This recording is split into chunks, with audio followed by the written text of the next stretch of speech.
Hello and welcome to the Tennessee Informer. Thank you all for being with us. Well, Thursday is the big day, Election Day 2026. Most are focused on the governor's race as well as other state and federal races. In some counties, there's a big focus on the mayoral and sheriff races. But there's another race on the ballot that's very important as well, and that is the SEC race, the State Executive Committee, not Southeastern Conference, and State Executive Committee for the Republican Party in particular. Many people don't even know what it is or anything about the candidates running, but it's an important race. And there are some PACs that have popped up late in the game trying to ensure that the more conservative members of the SEC are not reelected. Who are these PACs and who's behind it all? Chris Morris is a current member of the SEC, and a very conservative one at that, and is being targeted for removal. He joins us tonight to talk about this issue, and we will no doubt talk about other races as well. He'll be here in just a minute. But first, a word from our sponsor, LifeWave, a unique product that uses light reflection to activate the body's own natural energy, supporting healing, improving performance, and combating aging without drugs or stimulants. Check it out, and we'll be right back. Light, the energy of life itself. Since the beginning of time, light has sustained us, fueled our growth, and shaped the world. Even Einstein recognized that everything we are is made of light. But what if we could harness the light within us, not just to live, but to renew, restore, and rejuvenate? Introducing LifeWave X39, the first product in the world that activates stem cells using our body's own light. Backed by clinical research, multiple patents, and over 10 years of stem cell research, a revolutionary wearable light technology that unlocks the power of activating our own stem cells with a single, safe, affordable, non-transdermal patch that puts you back in control of how you look, feel, and perform. Unlike drugs or chemicals, X39 works naturally, awakening your body's ability to heal and thrive. It's time to unlock your full potential, restore your vitality, and embrace a healthier, more vibrant you. Welcome back to the Tennessee Informer. Let's go ahead and say hello to our special guest, Chris Morris. Chris, thank you for being with us. How are you doing tonight? Hey, doing great, Dave. Thank you for having me again on the Tennessee Informer. Well, hey, it's good to have you back. So let's get started. We got a lot of ground to cover. For our viewers who don't know what the SEC is, please tell us all about it and why it's important to our party. Well, the SEC, the primary function of the SEC is to set the rules and regulations for the Republican Party. And each senatorial district has an executive committee man and an executive committee woman. We in Tennessee have 33 senatorial districts. And anyway, there are 2 per district, which is a total of 66 members. We also oversee the right to choose our Republicans that will be on the ballot or can be removed from the ballot who do not meet certain criteria of the status bona fide Republican. Now, okay, so bona fide Republican, boy, that causes a lot of, that stirs a lot of people up. So currently, what is the definition of a bona fide Republican in terms of running for an office? And I think the standard to run for the SEC is even higher than to run for a state office, correct? That is correct. The way it works for candidates that are on the ballot, whether in the Republican primary, they were your county mayor or county executive candidate, your sheriff's candidate, your county trustee, county court clerk, and your down offices from there. To run, you had to be what is considered a 3 out of 4 voting record as a Republican. And that means 3 out of the past 4 Republican statewide primaries, which that goes back to 24. We had 2 statewide and federal primaries. One was in August of 24, the other one in March of 24, which was the presidential primary. Then you jump back to August of 22, and then August of 2020. You must have voted in 3 of those 4 primaries. And if you had voted a D as a Democrat in any of those 4, you were automatically disqualified. So there's a caveat. Right. Then there's another stepping stone. You can be 3 out of 4 or 4 out of 4 and fail the definition of bona fide by not being an active Republican. A lot of people get hung up on what's an active Republican. Yeah, that was exactly what I was going to ask you. What is an active Republican?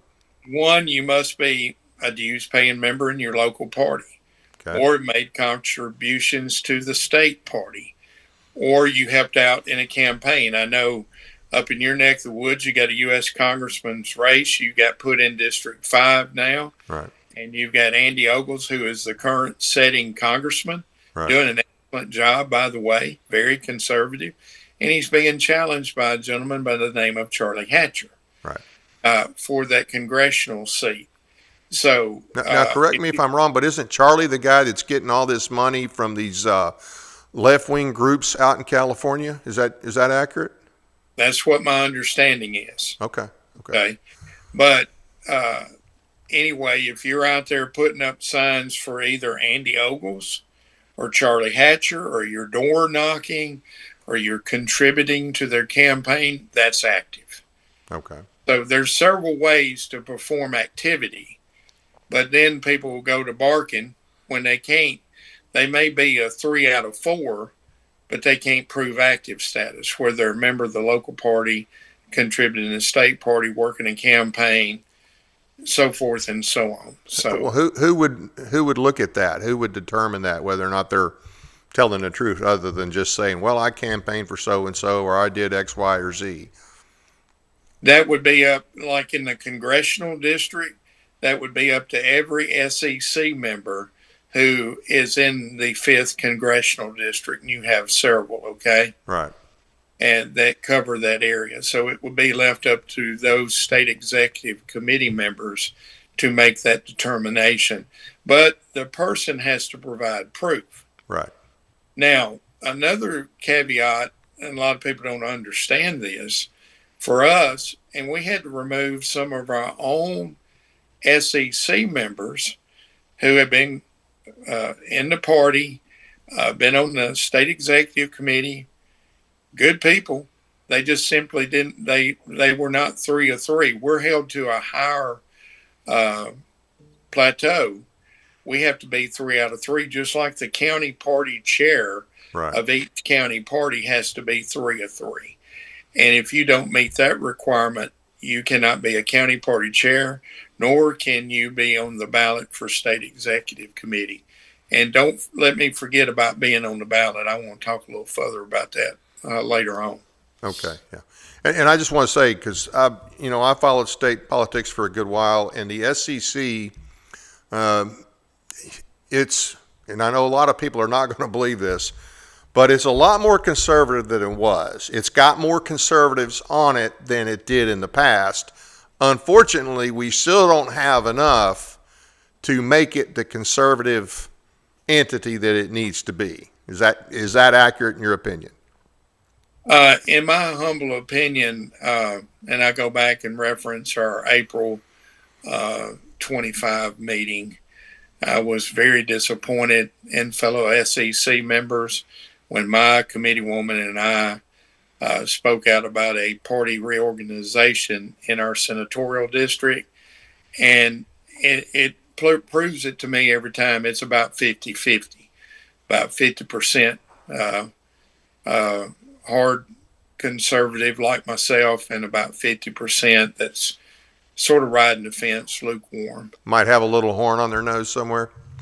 Well, possibly. Some folks, and I'm not going to call any names, they're just not the conservative that I'm looking for. They're not as conservative as my SEC committee woman or your SEC committee woman. Tess Robbins here in Paris in this district. She's excellent.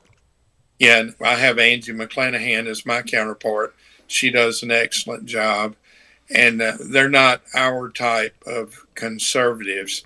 It's funny that I'm grassroots conservative, and now this so-called bunch in Williamson County are trying to make me out to be an establishment.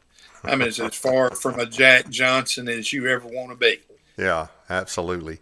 I do want to say one last thing, because I know a lot of people over the bona fide and over people not being allowed to run, they paint the whole SEC with the same brush, and they think that the whole SEC is dedicated to, well, they don't want any conservatives. And like I said, that is not true. It's just we don't have a conservative majority. And I would say the other thing is, and you can elaborate on this a little bit if you want, we don't necessarily across the SEC have equal, consistent enforcement of the standards, because they're, the local SECs have some say on things. Is that an accurate statement? That's a very accurate statement.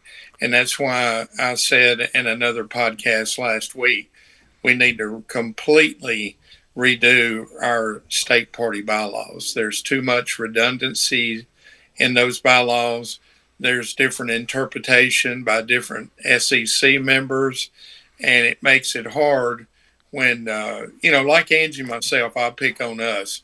When we're following the bylaws, we're dotting I's and crossing the T's, and we got other SEC members that are forgetting to dot the I and cross the T. Yep. And when that happens, there's inconsistency, and I got called to task on looking at making a decision. And I will tell you, I was appointed in December of 22. I've been on the SEC approaching 4 years, and that's been the toughest 4 years of my political career. And a lot of people don't understand. We do this for nothing. We're not paid the first penny. Right. We're not paid. We don't have a gas card from the state. We don't get paid any type of mileage. We get counted off of our income tax, whoopee. But we do not get anything. We do it because you're true grassroots conservative, truly care about our state and our local parties, and we do it for the love of our freedom and our liberties and our Constitution. That's what it's all about. Yeah. And we base ourselves on biblical principles as well. Yeah. You guys did get through a very good Republican principles platform a few months ago, which is better than the national Republican platform, especially after Marsha Blackburn got through with it. Oh yeah, it got watered down in Milwaukee in 24. One of the things that really disturbed me is how they watered down the abortion from our 26 and 20 platform, which was spot on. But in 24, they wanted it watered down. And Marsha, a lot of people don't know it, Marsha Blackburn was the platform committee chair. Absolutely. And then the thing that really just ticked me off was our national platform used to say a marriage is between a man and a woman. Yep. Now it's between two people. So, Lord, they weakened it, yep. But we came back as a state executive committee in our great state of Tennessee and incorporated a tougher platform than the national platform. Yeah. So Marsha watered it down in Milwaukee more so than old Milwaukee beer, which is pretty watery beer if you've ever been on a budget and had to drink it. Yeah, it's about like Natty Light. So, okay. But PBR. PBR, yeah. Yeah, but it's not my type of cerveza. Let's put it that way. Gotcha. So you guys just passed a good platform. And, of course, the elections. Now, most people, when they see the SEC on there, like I say, they don't have any clue about it. They don't understand that it writes the bylaws and that you guys do this for free. Well, everybody does it for free except for the chairman. The chairman is paid. He is the only paid member, correct? Yeah, well, he's the only paid member, and he's elected by us, Right. the elected body. But his staff, who he chooses to work in the state party office, is paid also. Okay. Okay. But the vast majority of you, the members, you guys are not paid. It's all on your own dime. Like you say, you can write a few things off, but you're not making money on this. And therefore, normally, when you have an election, I mean, it's not an election that you guys are spending a lot of money on to win the position. Or normally, you don't have people spending money against you, but this year's a little bit different. You want to talk about that? Yeah, I was just going to say there's 66 of us again to reiterate. We're unpaid, but we also have two national committee people, a national committee man and committee woman. Our committee man is Oscar Brock. Our committee woman is Beth Campbell, and they're not paid either. So I just wanted to let you know that, and those two people are elected by the SEC, the 66 members, okay? So anyway, that to put that out there. So there's actually 68 when you count Oscar and Beth, and they're unpaid as well. Okay. But this year, to go back to your question, in 24, I was finishing an unexpired term. I had to be on the ballot in 24. Now I'm on the ballot in 26. I had a challenger to try to challenge me for my position in 24. Didn't spend a penny. Didn't have to. And I don't know how much my opponent spent. I never pulled his record or anything of that nature or looked at anything, but he had signs up and things of that nature. And this year, out of the blue, all at once on July the 15th, ads started hitting on Meta on Facebook. Different text messages started rolling out. And then I got to doing some digging and noticed on July the 11th, there were certain people, and I was concentrating on Senatorial District 27 and 28. My committee woman doesn't have an opponent. Right. But Steve Albrooks is the executive committee man in Senatorial District 27. The state senator is Jack Johnson in that district.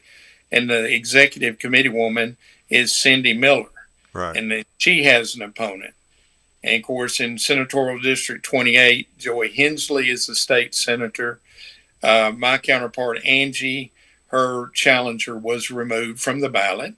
And then I have a opponent by the name of Dennis Driggers in Senatorial District 28. And to tell you, all at once, when you start doing these broadcast text messages, you start doing phone banking and calling. They have called people.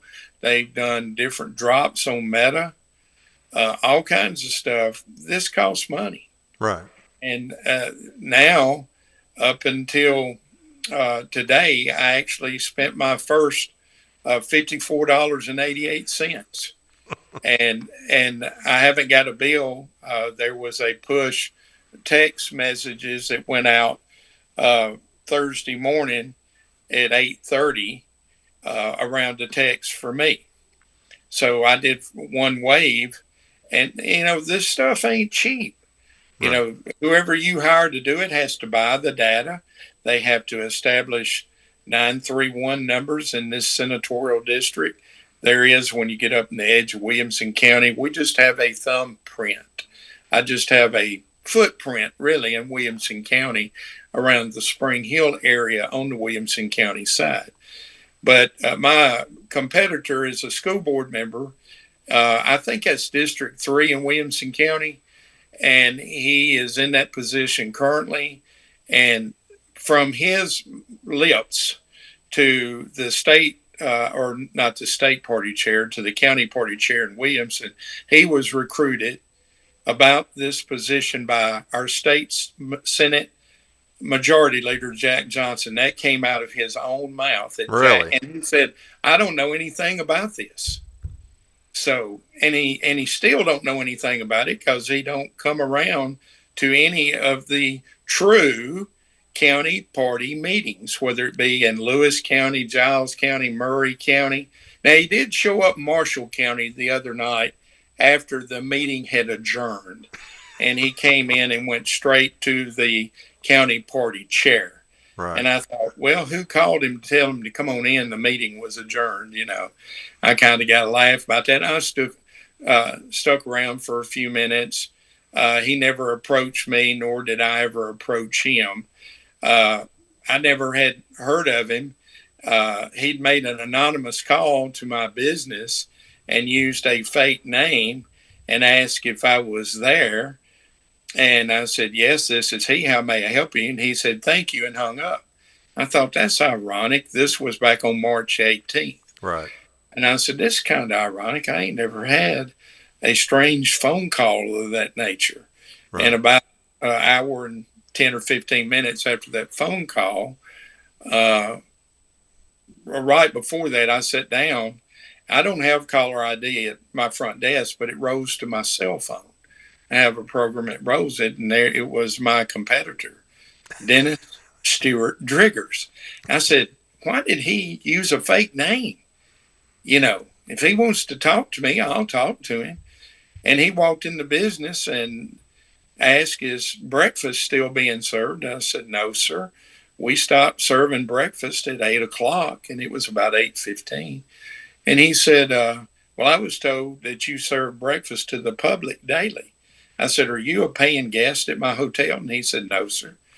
And I said, well, if you are not a paying guest and you wanted to eat and we were still serving, I would have let you eat, So he said, well, you can help me with one more thing, and I need a bathroom. So I directed him to my public restroom. And then he come out and I said, sir, is there anything I can help you with? Nope. And he walked right out the door. I thought, so this is the guy that Jack Johnson lined up to run against you. That is correct. And then he walked out the door, and I thought, man, that's strange. So I went in and was conversing with my help, and we actually cook with my cook, my grill cook, and I said, that's the strangest encounter I ever had with any individual. And I look out the window, and he's going around videoing my car. Then he gets up and he starts taking pictures of my car tag. And I went to where he couldn't see me, and I snapped a picture of the car. I didn't know what he came in. And I took a picture of it. I sent it to my local sheriff. And I said, who is this guy? And it was Dennis Driggers. And he never introduced himself to me, and did this kind of crap. And it's kind of freakish, Yeah. And if he gets to see this, he knows he did it. And I've got him on camera, the whole 9 yards, so he can't deny it. But it's weird that a guy goes to this. And then I got in touch with the local party in Williams County. I said, do y'all have a picture of this Dennis Driggers? I said, that's the guy that came in, So anyway, it's just a freakish thing, and it's crazy how people go to certain extremes, Way to go, Jack. Good selection there. So what are you seeing in the ads that they're running against you? What are they saying? Well, see, what's ironic, I got to looking at a lot of different things, and you got to love these cell phones nowadays. They time you out and you got to log back in. But each one, and all I'm focusing on is Senatorial District 27 and 28. Each one of them had a professional website, and you can tell by the way they look, they're done by the same people. Okay, so just to clarify, they're running ads against you, Cindy Miller, and Steve Albrooks? Yeah, here. Now, they're also running ads against another good friend of mine, a great state executive committee man in Senatorial District 17, which is Mark Pody's district, and the executive committee man is Brad Lytle. Oh yeah, he's great. He's great. And he's as good as they come. He's top notch in my book. Are they running against Terry Nicholson as well? No, Terry has no opponent. Oh, okay. So I told her, don't feel like the Lone Ranger. She'll probably have one in 4 years. Yeah. But they're going after another great lady, up in Senatorial District 3 up in East Tennessee in Washington County. Her name is Anita Hodges Taylor.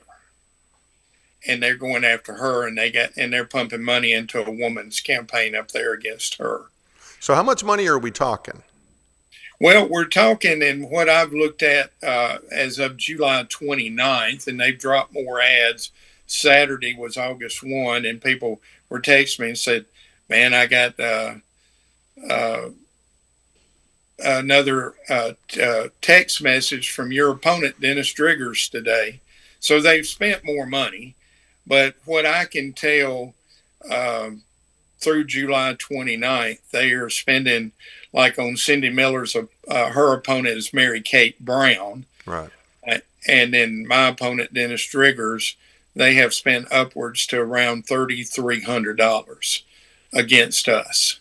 Wow. And for an SEC race that doesn't pay anything. Yeah. So that tells you it's all about power. It's not about... It's a power grab. Right. It's about power and control. And where everybody that listens to your show, in the great state of Tennessee, we have what's called a supermajority. We have a Republican-controlled House, a Republican-controlled Senate, and a Republican governor. And there's 99 House members, but 75 are Republicans. And there's 33 senators, and 27 are Republicans. So we don't have to have the first Democrat to show up, and we can conduct business. Right. So we are a super majority, but we sure don't act like it. Yeah. And we're not a conservative supermajority. Well, that's an understatement. Yeah. That's putting it. You're being mild and kind tonight. Well, you know how it is. Yeah. What's the name of the group that's doing this against you? You and the others? It's Tennessee First Action, and I hate their acronyms, TFA. Yeah, we have to talk to Richard about that. He won't like that We'll either. have to talk to Uncle Richard about that.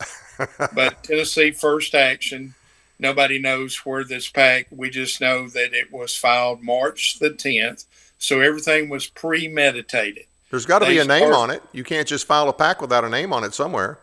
Well, there's no name that we can find. We can see who the attorney is that did the filing. Which is? But Laura Topping.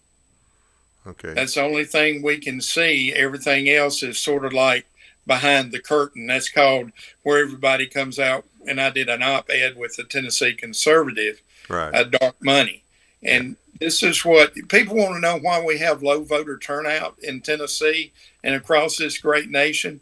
Because there's a lot of Republicans that are sick and tired of these offices being bought and paid for by PACs and big interest money from out of state, from companies like Pfizer, from companies like Starbucks, and all these, and chambers of commerce, the National Chamber of Commerce, and so forth and so on. And so that turns a lot of people off. They say, why does my vote don't matter? Why should I go vote? It's going to be bought and paid for. Let me ask you this. Is the SEC not covered by the same rules that were passed a few years ago? Because you remember our House Republican supermajority in the Senate passed something having to do, and they were talking about stopping the dark money in politics, and it was basically targeting Tennessee Firearms Association and Tennessee Stands. We know that's what it was all about. But it was about PAC donations, and I think they changed it to where, what was it? You couldn't do certain things so many days out from the primary. Do you remember that? You know what I'm talking about? That legislation? Yes, but to be accurate on that, I couldn't quote it to save my soul. Okay, right. And I couldn't give you the exact, but I know it exists, and I don't know if it applied to the SEC, but it just seems mighty funny to me that, okay, we have to stop dark money, like TFA's got all kinds of dark money, or like Tennessee Stands has all kinds of dark money. That's what it was really about, targeting. And now we've got this, and, we don't know exactly who's running this PAC, so I don't understand. It seems to me like maybe there's a loophole there, or maybe because it's the establishment, it's being overlooked. I don't know. Well, when you start digging, and of course we want find out all the information till after the election, but Right. it will be exposed, whatever we can get our hands on. And where Jack Johnson, I hope you get to watch this, Jack, Yeah. where he will know it'll be looked at, and I guarantee you he's going to have a fingerprint on it. Yeah. Because he has his little Jack pack and all that, and of course he had his little. Well, I'm on. I don't want to get us thrown off of YouTube, but he had his little boot scooting boogie, Right. barbecue and beans last night in jeans. So Yeah. I don't think you or I either one win. No. Not on the guest list, and not interested in being on the guest Yeah. list. So. Well, I was going to refer back. You asked me. My opponent came out with 5 platforms that he's standing on. He wants to close primaries and party restoration. I want to educate him that's the same thing. You're talking to the guy who wanted it to be called party registration. I got tired of the closed primaries. We got a supermajority, and we can't even close the primaries to keep Democrats from voting in our Republican primaries. Right. You know why? Because a lot of that's not so supermajority in the House and the Senate enjoy Democrats voting for them. Yep. Absolutely. That's what it's all about. And then the other thing was primary elections for all partisan offices. We have primary elections now, except in municipalities. Yeah. And I think they're looking at making that where you have to choose Republican or Democrat, which would be great. And then get this. You used to serve as the party chair Right. in Stewart County. Elections of the county party officials. We have 5 elected positions on our county parties in 95 counties, and Mr. Driggers wants you to be elected on the ballot like the SEC. So that means Democrats with open primaries can come over and decide who is running our local party Republican leadership in Stewart County, Giles County, Murray County, Henry County. I mean, that's ludicrous. And he didn't think of that. Somebody told him, "Here's what we want to do." That's my guess. Yeah. I can, that WCC, they call themselves the Williamson County Conservatives. Listen, guys, I got a new name for you: the Williamson County Culls. Williamson County Culls. I like that. You should, we were talking about that before. I said you should have a Cullville update about once a week and what's going on there. Yeah, I agree with you. But he's number 4 is party unity over party infighting. Boy, I really love this one. The party infighting is coming from the established Republicans. Now, they're trying to spin and make me out to be an established Republican. Brad Lytle, Cindy Miller, we're as far from establishment, as you can be. We're on the other end of the spectrum. The party infighting is coming from within the people that are supporting Dennis Driggers. Right. Whether it be in Marshall County, it be in Murray County, or it be in Lewis County, or it be in Williamson County, is coming from that bunch. And I give the chairman in Williamson County and I give the chairman in Murray County kudos, because they extended an olive branch to try to stop the infighting. It's where people didn't get their way. They lost a reorg. They packed up their bags and went and started their own group, like Williamson County Conservatives. And like in Murray County, it's called Murray Constitutional Republicans. I'd have to look it up. It's somewhere on that line. But that's kind of funny. Yeah, and that's a copy from the Sumner County Constitutional Republicans, which are much more constitutionally oriented, and they are the conservatives in Sumner County. Over the Sumner County Republican Party. Yes. Okay. Yeah. And then number 5 is to establish a federal political action committee. Like we need another one of them. And like the SEC could do that. Says Tennessee Republicans need a federal PAC to defend our congressional delegation. Okay. No. No. That's what you got state parties for. Yeah. Yeah. If you want to know the truth. So, there's been some tough calls. I will tell you, my nearly 4 years on the state executive committee has not been easy at all for Angie and I. We've had some of the toughest calls out of any senatorial district across this state. And we've made a lot of people, we've made some upset, we've made some happy. And it's about like when I was a county commissioner, 50% of the time you're making people happy, and 50% of the time you're making people upset. So it's the same effect on the state executive committee. Right. We had some tough calls. I know in 24 we had a tough decision to make. Senator Hensley had a challenger that came out of nowhere, and Senator Hensley is a very good constitutional conservative, and this guy wanted to challenge him, but he had voted for Joe Biden in 2020, and they kept him from being able to be on the ballot. I want to say something too about the whole bona fide deal, and I know a lot of people get irritated by it, but just going back to 2020, that's not that hard. I mean, that is not that long of a record. And there might be certain circumstances, people who served in the military, and I would certainly be willing to work, have exceptions to policy for that, possibly, because I'm retired military and I am, pro-veteran. But at the same time, a lot of these people seem to think like, okay, they realize, okay, I'm no longer a Democrat, or hey, I finally want to get involved after all these years. And they join the local party, and they think, boom, automatically, oh, I should be able to run for X, Y, or Z. It's as if there shouldn't be a standard at all. Now, I agree with you. We need to tighten up the standards. We need to tighten up and define what active is. If it were up to me, we would go further back, or certainly have a higher standard to determine what an active Republican is. At the same time, you've got these people who finally woke up and decided, hey, this whole Democrat thing is not so good, which I don't understand why somebody didn't figure that out back during the Obama time frame. But all the same, I just think some of the people expect too much too soon, in terms of, okay, I'm in the party now, I'm a conservative, and I should be able to run for X, Y, or Z.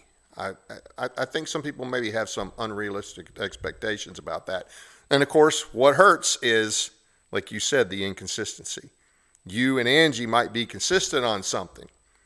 So the group over here is not consistent. But the people see it all as one block. And if there's inconsistency, it's the whole SEC gets the blame for it. That is correct. And the state party chair alone. Oh, yeah. He gets a lot of blame sometimes, and sometimes he didn't even have any involvement, But I said, Scott, they got to love you, But the thing about it is, when this all boils down, I cannot be controlled by what I call the establishment. Yeah. And they want to power and control, and they don't have it in the SEC, and they're going for a power grab.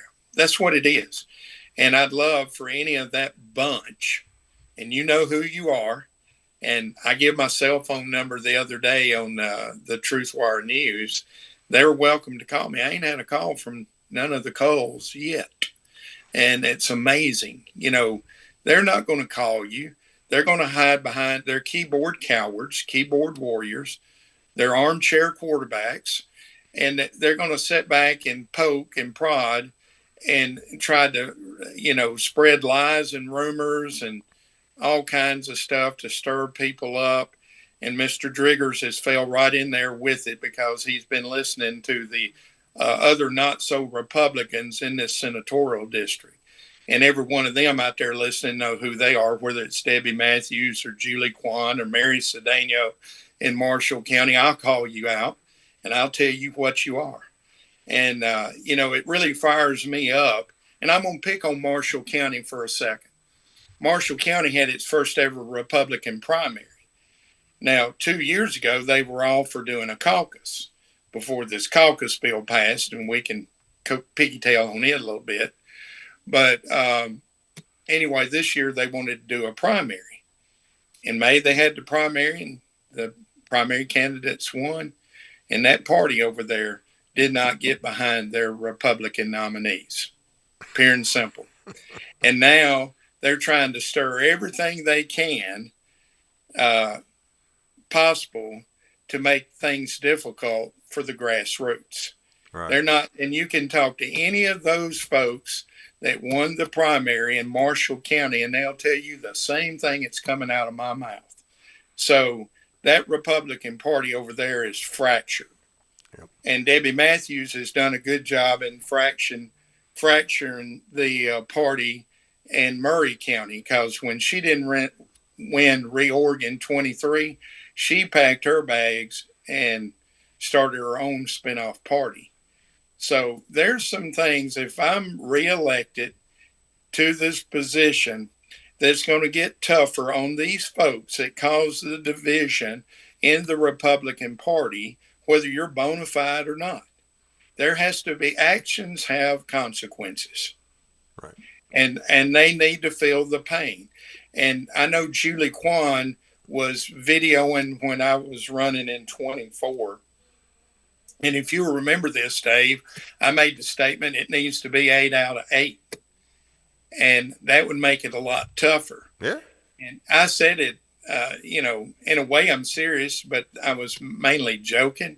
But we need to look at the standards. 3 out of 4 is weak. It is a low standard. It is a low standard. And everybody, they like to have a cow when they went from 2 of 4 to 3 of 4. 2 of 4 was weaker than water. Yeah.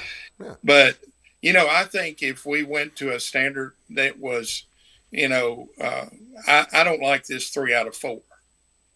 I think it ought to be you be 5 out of 5.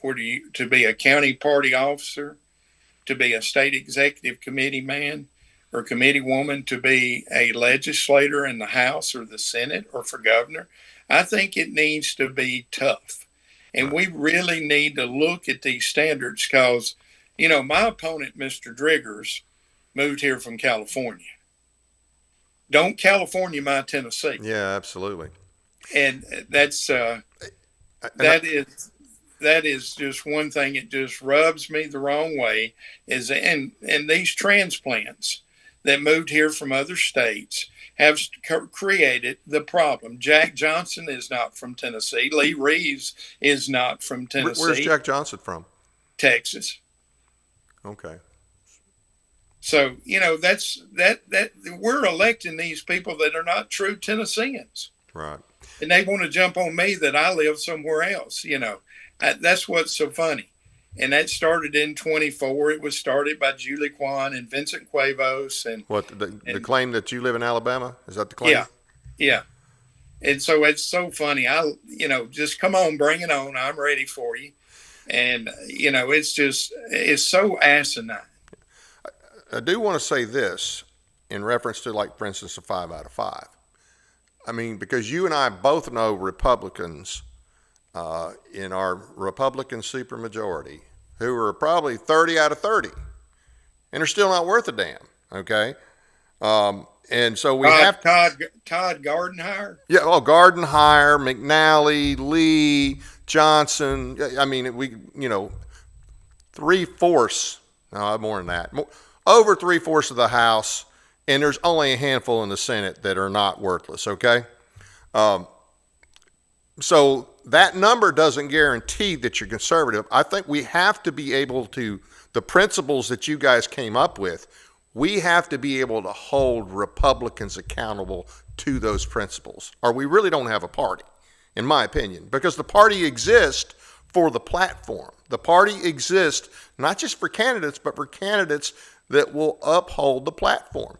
And if if you don't do that, then you can have somebody, you can make it a 10 out of 10 and we still get worthless people. And of course, that's the argument, and it's a legitimate argument that some of the newer people make, are like, especially when they see inconsistency in the SEC, is, well, hey, this guy's much more conservative than this guy who's been a Republican for years.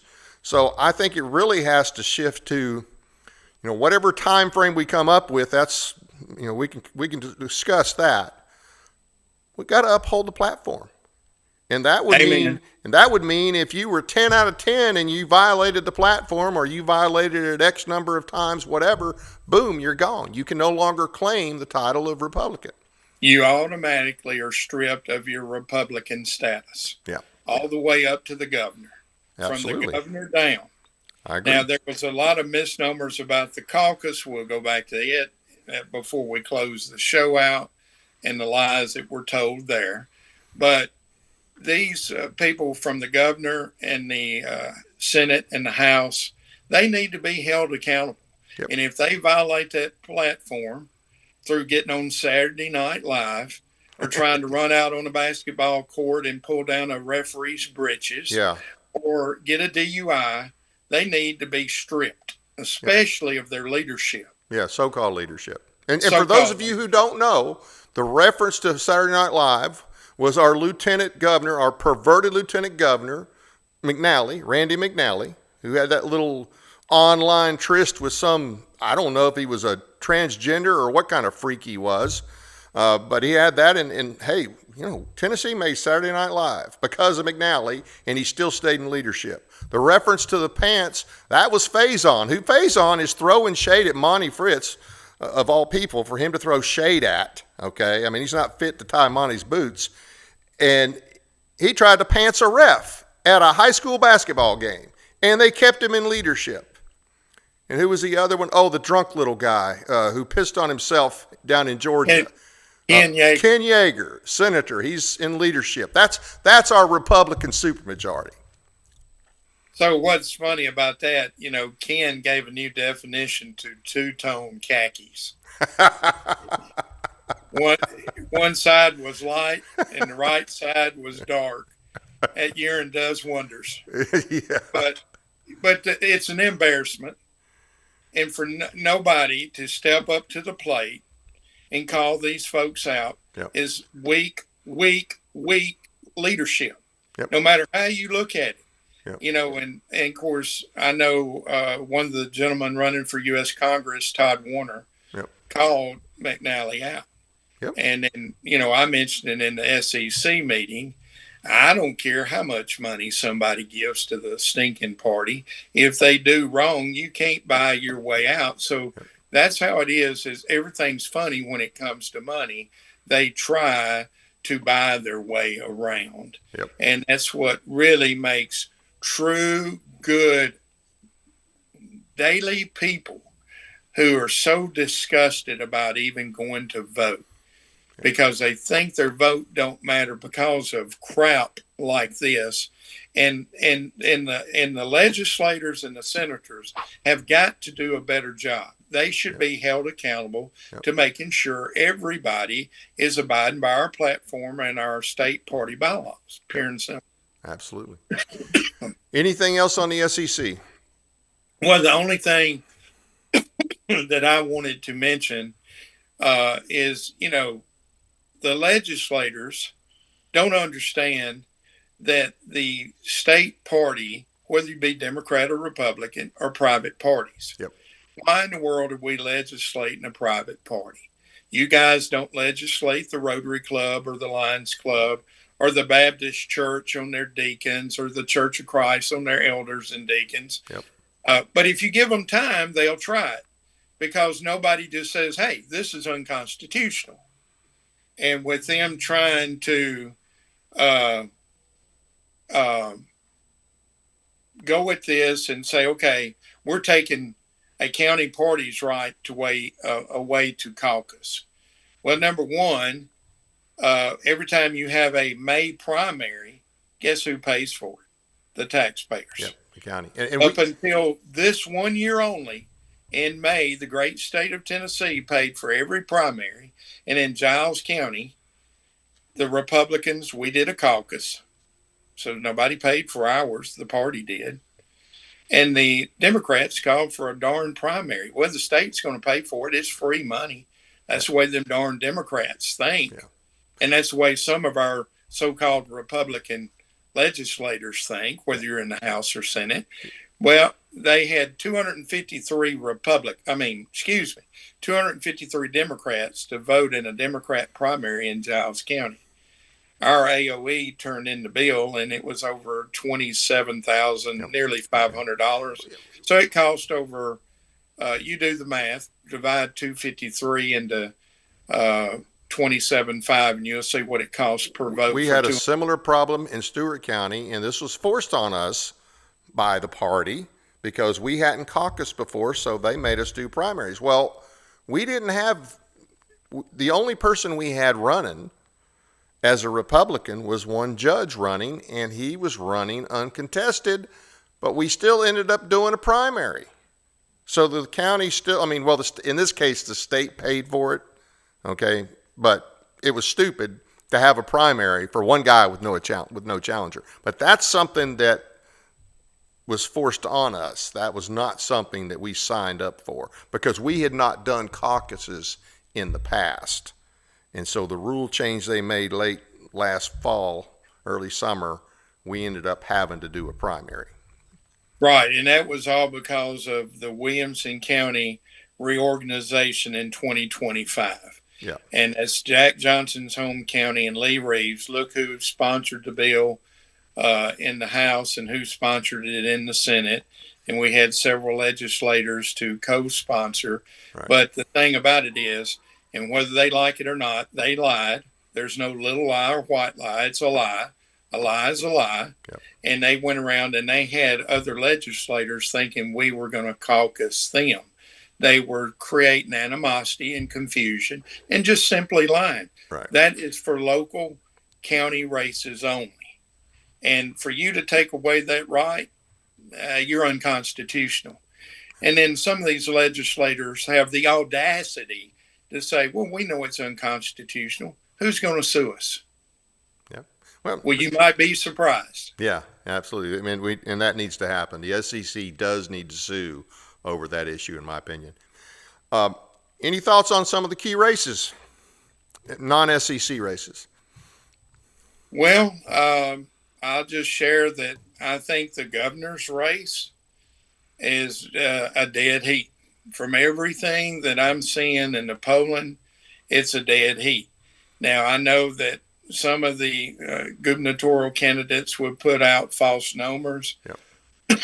But I think everybody is neck and neck. It's any of the threes to win or lose. Yeah. Now, and you know what's really funny about that is I don't think it's been a week since John Rose was on Todd Starnes and said something to the effect of, well, nobody knows Monty. See, what was it? Nobody knows Monty. He doesn't have a chance. Nobody knows him. And nobody can spell his name. But the reality is from everything I can see, it is a tight race. It's a tight race. I don't think it's as, I think Monty's going to pull it out. I really do. Okay. I'm going to say this. We're hurting if we get stuck with either of the other two. Okay. I know a lot of people think that Marsha's terrible. I agree she's terrible. I just don't see the Rose campaign as a whole lot better. And I see we have somebody who would actually stand up, somebody who's got a backbone who would stand up, and that's Monty Fritz. And so I'm hoping he pulls it off. And, especially against the establishment and all the money that they've invested and thrown into this race. I think it would just be so good for the conservatives of this state if Monty were to pull this off. I was looking at that today, and, Marsha, a lot of hers comes from out-of-state money, PAC money. Yep.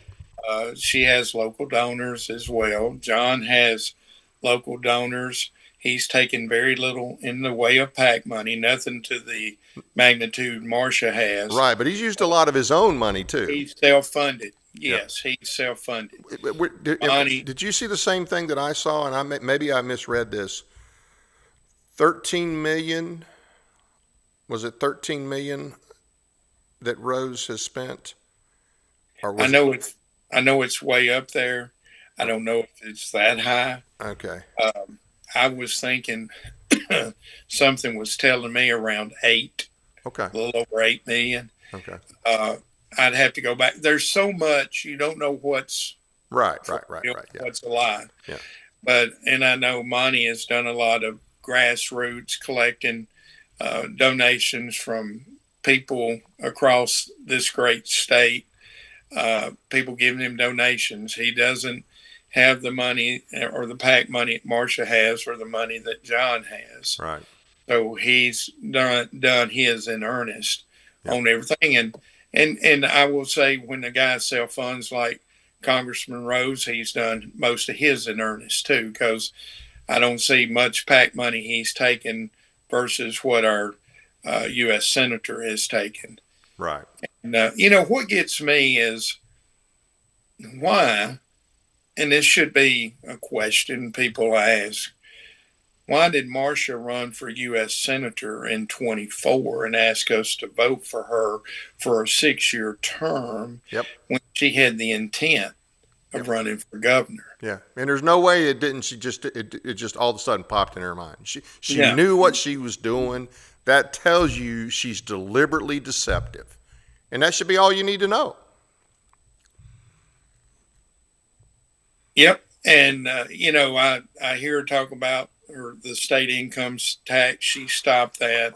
I know she was against it, Right. but the person who carried it in the Senate was May Beavers, if my memory serves me correct. Right. And I believe we had a lady in the House by the name of Sheila Butt that carried it in the House.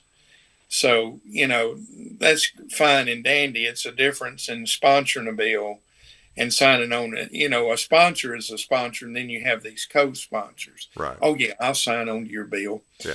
And, but, I'm glad she was against it. I give everybody kudos who was against the state income tax, because we are a sales tax state. Right. But now here's what I'm confused by, because the other day she was talking about Starbucks and this, this money that we were going to, I think $30-some million that it was going to, that the state not directly give, but in breaks to Starbucks incentives. Yeah. Well, that is just giving away money, really. But anyway, and she said we would get it back through payroll tax. Well, if we don't have a tax, how are we going to get it back through payroll tax? Because we're not going to get it back through the federal payroll tax. No. Somebody didn't write her speech correctly. Yeah. So if she said that, I didn't hear it, but you're 100% correct, because we don't have an income tax. Yeah, I mean, we don't have a payroll tax that comes and out. We don't have for there's no state tax, so there's no payroll tax. Now, as an employer, you have to pay the 7.65% match on federal income tax. Yes. But you don't have a state income tax that you're matching. Right.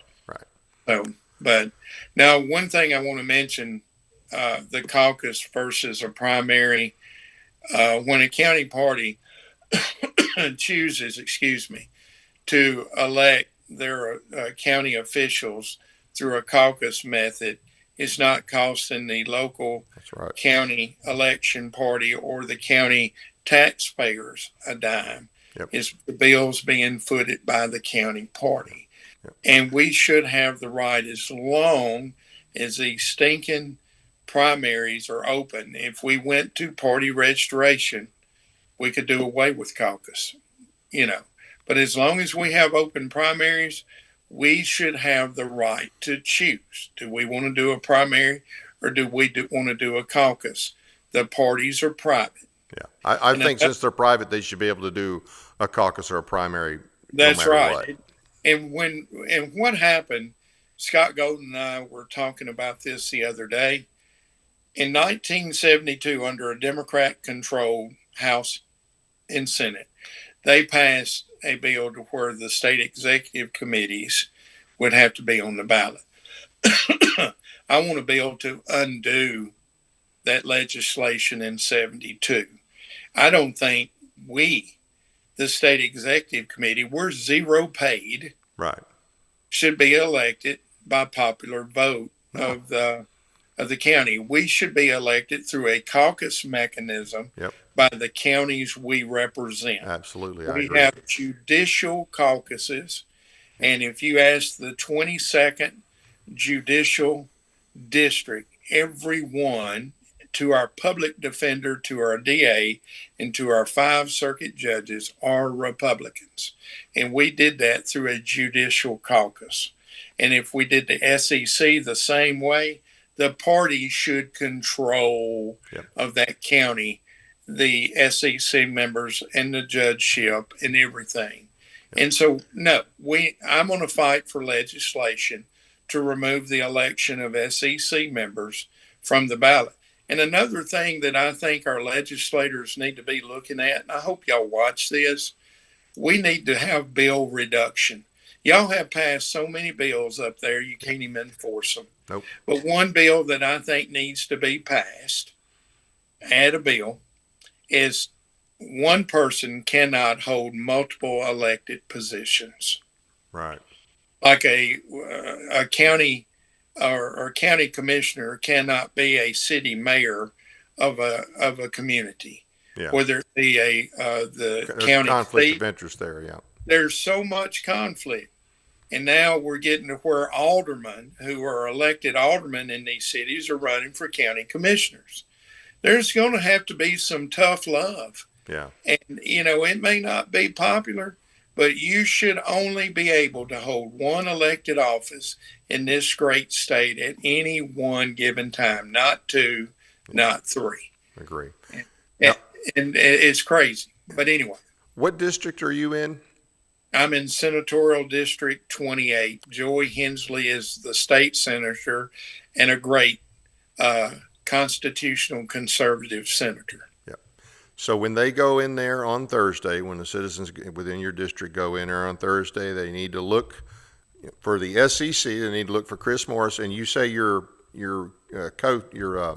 partner's not up for re-election?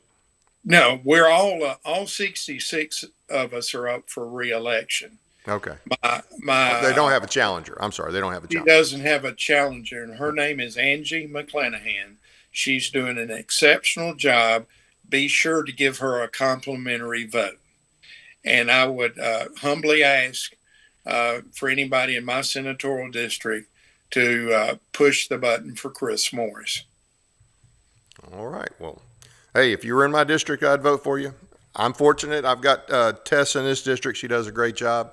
So anything else before I let you go? That's about it. You got any final questions for me? Nothing comes to mind. I do appreciate it, and we'll get you back on sometime. Hopefully you'll still be in the SEC, and I think you will. I think you'll make it. I just want to give a shot of encouragement to every person who has not taken the time to go vote early.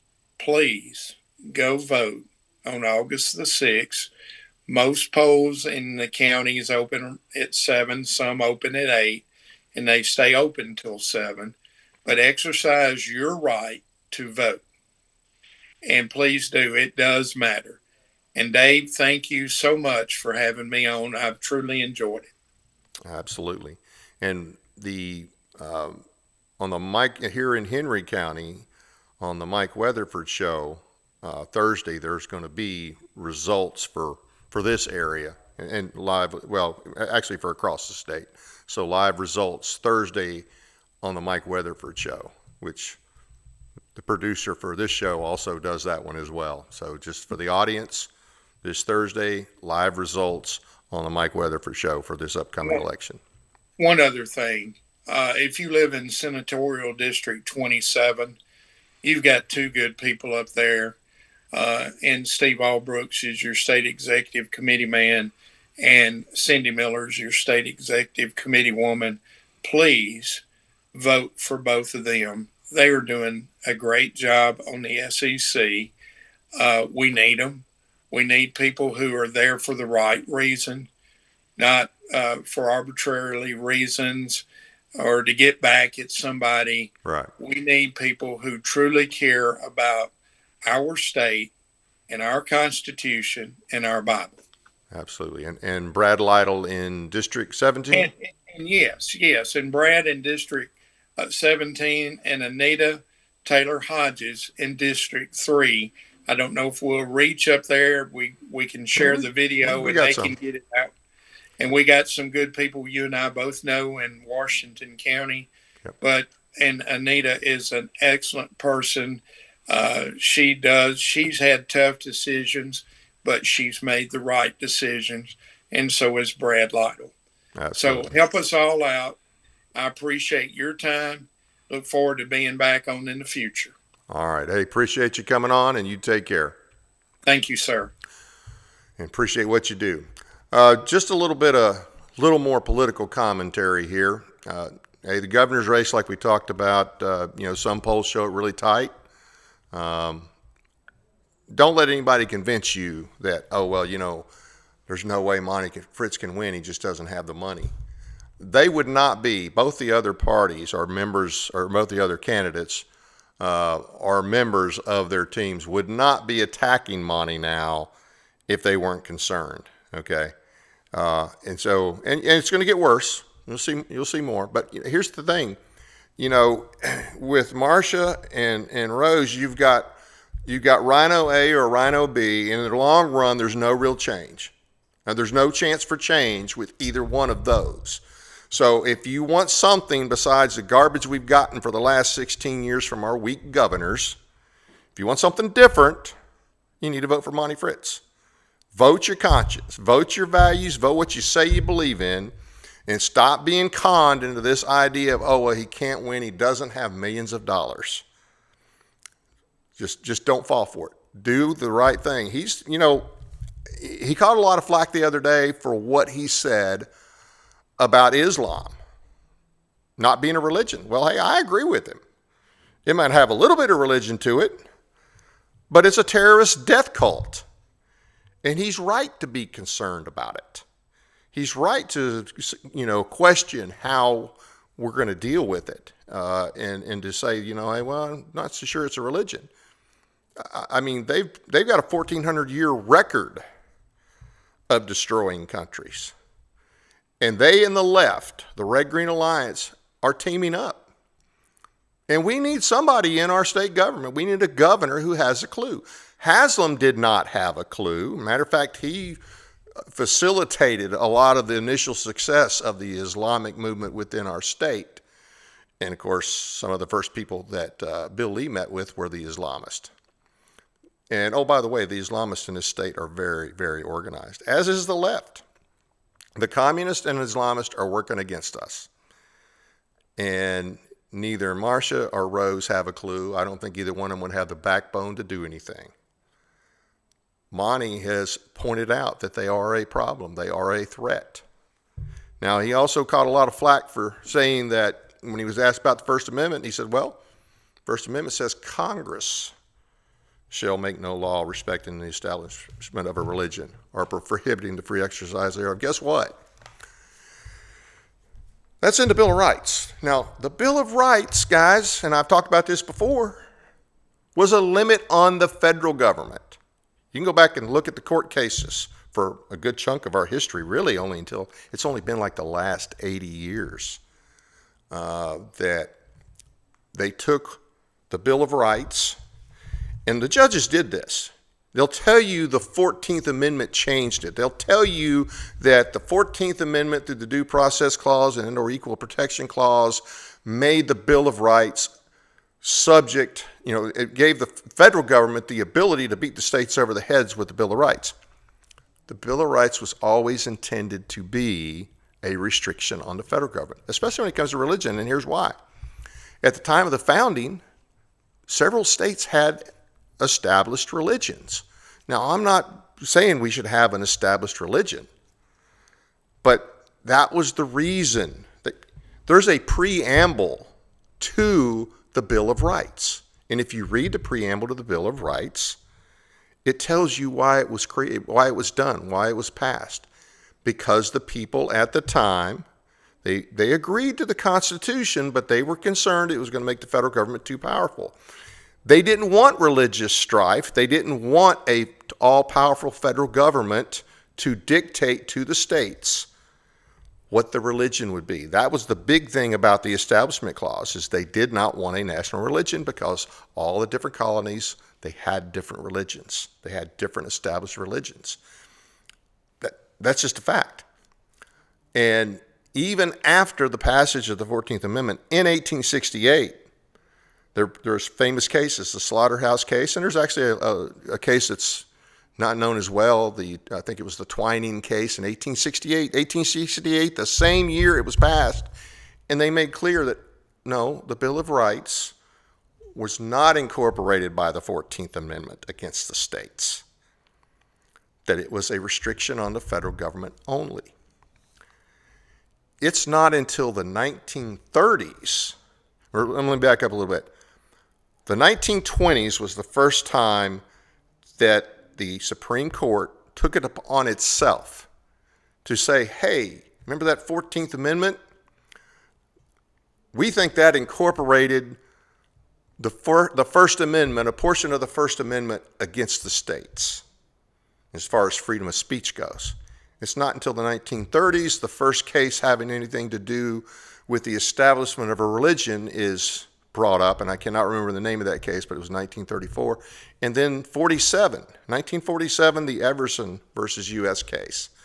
That's when they basically said, okay, states cannot have an establishment of religion, that's a violation, that we, the court, have decided in our infinite wisdom that the Bill of Rights is a limit on the states, not just the federal government. Oh, and we're going to make sure of that. Well, the court doesn't have the authority to do that. Almost 80 years after the fact. Remember all the religious cases that we've, banning prayer in school. You can't have the 10th Amendment, the 10 Commandments up. All these other things, they really started after the 1940s. They're not age old. They're a recent creation of the court, because the court decided they would retroactively incorporate the Bill of Rights against the states. Now, if you doubt that, if you go look, you can look up the Gitlow case. That was the first time they applied or incorporated free speech via the First Amendment against the states. That's 1925. The last right that they incorporated against the states was 2010. It was the Second Amendment in 2010. I think the McDonald case. Now, hey, I'm all for Second Amendment. I'm all for the right to keep and bear arms. But the court created these doctrines. They created the idea of incorporation. They created the idea of all these years later, and then incrementally. They didn't do it all at once. They didn't do it all in one fell swoop. They did it over from 1925 to 2010.